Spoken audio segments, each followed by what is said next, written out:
The flashing red and blue lights painted the night in chaos. Officer Blake had his hand on his holster, his voice sharp as he barked commands at the man standing before him. The man, dressed in a crisp suit, held his hands up, calm, composed, but undeniably frustrated. "I need you to step back," Officer Blake snapped. The man didn't move, not out of defiance, but because he knew exactly how wrong this was.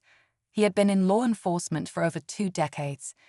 In fact, he was the director of law enforcement for the entire state. And yet, none of that seemed to matter. Not to this officer. Blake saw one thing: a black man behind the wheel of an expensive car. A man who didn't immediately bow to his authority. That was enough. Without hesitation, Blake grabbed his cuffs and forced the man's hands behind his back. The cold metal snapped shut. Pedestrians slowed, watching in disbelief. A few pulled out their phones, recording. But Officer Blake wasn't concerned. He had no idea who he had just handcuffed. 5 minutes later, the radio crackled. A voice. Urgent, sharp. And just like that, Officer Blake's world flipped upside down. Because in mere moments, he would go from giving orders to receiving them . The radio call was short, but the weight of it hit like a brick. "Officer Blake, release him immediately." No. Blake hesitated, gripping the cuffs tighter. Who was this guy? He had run plenty of traffic stops, made plenty of arrests. This was just another routine stop, wasn't it? Except, nothing about this felt routine anymore. The murmurs from the growing crowd, the tension in the air, the way the man in cuffs wasn't panicked or pleading, just watching, studying him, like he already knew exactly how this would end. Blake's partner, a younger officer who had been silent up until now, took a step back, pressing his radio closer. "Dispatch, can you confirm?" His voice was quieter, nervous. Another voice came through, firmer this time. "You just arrested the director of law enforcement. Uncuff him." No.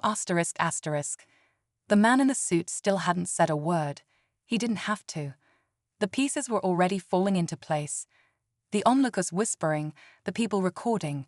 This wasn't just another bad traffic stop. It was an mistake, a career-ending one. Blake swallowed hard. His hand hovered over his radio. But instead of reaching for his key to unlock the cuffs, he made a different choice. Digging in his heels, he muttered under his breath, "I don't take orders from R." And just like that, it was too late. Blake barely had time to react before he felt a firm hand on his shoulder. He turned sharply, only to come face to face with his captain . The older man's expression was unreadable, but the tension in his posture said everything.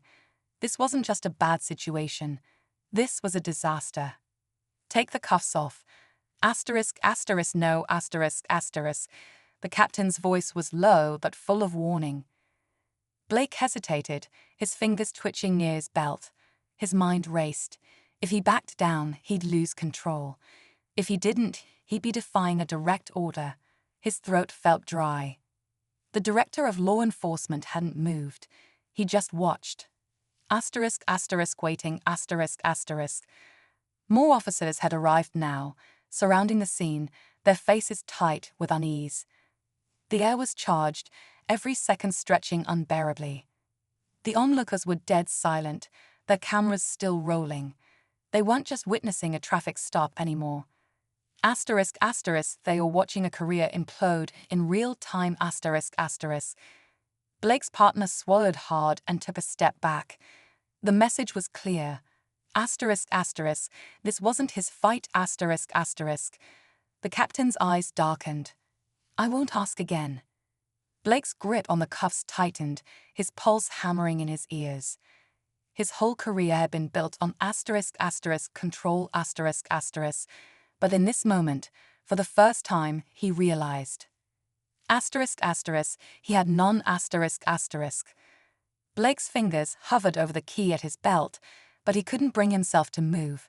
His mind was spinning, his chest tight. If he let this man go now, he was admitting fault. And if there was one thing Blake never did, it was admit he was wrong. The captain took a slow breath, his patience wearing thin. "Blake, this is your last chance." But before Blake could respond, another voice cut through the tension. "I wouldn't unlock those cuffs just yet." Every head turned as a woman stepped forward from the edge of the crowd. She was dressed in a sharp blazer, her badge flashing under the streetlights. There was something about her presence, calm but firm, that sent another wave of unease through the officers. Blake didn't recognize her, but the captain did. His face paled. "Ma'am, I need a word with your officer," she said smoothly, her gaze locking onto Blake. Blake frowned. "Who are you?" She ignored the question and turned to the director of law enforcement, still standing cuffed and composed. "Sir, do you want to press charges?" The director exhaled slowly. For the first time, he broke his silence. "That depends," he said, his voice quiet but heavy. "Are we going to pretend this was just a mistake? Or are we finally going to call it what it is ? The weight of the director's words settled over the scene like a heavy fog. The crowd leaned in, waiting. The captain looked uneasy, his hands tightening into fists at his sides. Blake felt his pulse hammering. He had started this, but suddenly he wasn't the one in control. The woman in the blazer finally turned to face him fully. "Officer Blake," she said evenly, "I'm internal affairs, and as of this moment, you are relieved of duty." Blake's stomach dropped. "What?" "Hand over your weapon," she continued, stepping closer. "And your badge." The captain sighed, rubbing a hand over his face. He already knew there was no saving this. The cameras, the witnesses, the radio calls. It was over . Blake's hands trembled as he hesitated. This is a misunderstanding," he stammered. "I didn't know who he was." The director let out a humorless chuckle. "That's the problem," he said. "You didn't need to know who I was. You just needed to do your job the right way . The crowd murmured. The phones kept rolling. Blake swallowed hard.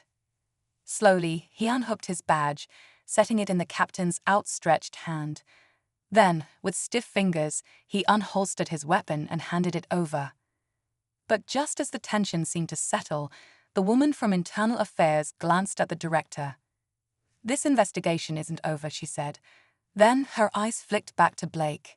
"Not for him, and not for this entire department." The director let out a humorless chuckle. "That's the problem," he said. "You didn't need to know who I was. You just needed to do your job the right way . The crowd murmured. The phones kept rolling. Blake swallowed hard. Slowly, he unhooked his badge, setting it in the captain's outstretched hand. Then, with stiff fingers, he unholstered his weapon and handed it over. But just as the tension seemed to settle, the woman from Internal Affairs glanced at the director. "This investigation isn't over," she said. Then her eyes flicked back to Blake. "Not for him, and not for this entire department." A new kind of silence fell over the scene, the kind that meant it wasn't just about one officer. It was about something much bigger . The weight of those final words hung in the air. Blake stood frozen, the reality sinking in. This wasn't just about his actions tonight. It was about a system that had finally been forced into the spotlight. The director of law enforcement exhaled and rolled his wrists as the cuffs were finally removed. He didn't gloat, didn't raise his voice. He just looked at Blake one last time, his expression unreadable. Then, without another word, he turned and walked toward a black SUV waiting at the curb. The captain let out a heavy sigh and shook his head before walking off as well. One by one, the officers who had gathered started to disperse, some whispering to each other, others glancing at Blake with something close to pity. The crowd, still filming, started murmuring too. But this wasn't just about one fired cop. The videos would be posted, shared, replayed. Questions would be asked. Investigations would begin. As Internal Affairs left the scene, Blake was left standing alone. No badge, no weapon, no authority, just the weight of his choices.